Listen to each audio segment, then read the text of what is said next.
तुम्ही यांना ओळखता का? एका सामान्य माणसाने एकट्याने डोंगर फोडून इतिहास घडवला. हे आहेत दशरथ मांझी, ज्यांना माउंटेन मॅन म्हणून ओळखलं जातं. बिहारमधील एका छोट्याशा गावात राहणाऱ्या मांझी यांच्या पत्नीचा अपघात झाला, पण गाव आणि रुग्णालय यांच्यामध्ये मोठा डोंगर असल्यामुळे त्यांना वेळेत उपचार मिळू शकले नाहीत आणि दुर्दैवाने त्यांचा मृत्यू झाला. पण इथूनच सगळं बदललं. त्यांनी हार मानली नाही.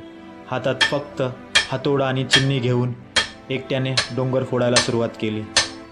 तब्बल 22 वर्षांच्या अथक मेहनतीनंतर त्यांनी डोंगरातून रस्ता तयार केला. त्यामुळे हजारो लोकांचा प्रवास सोपा झाला.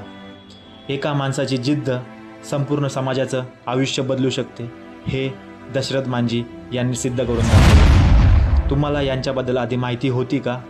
कॉमेंटमध्ये नक्की सांगा.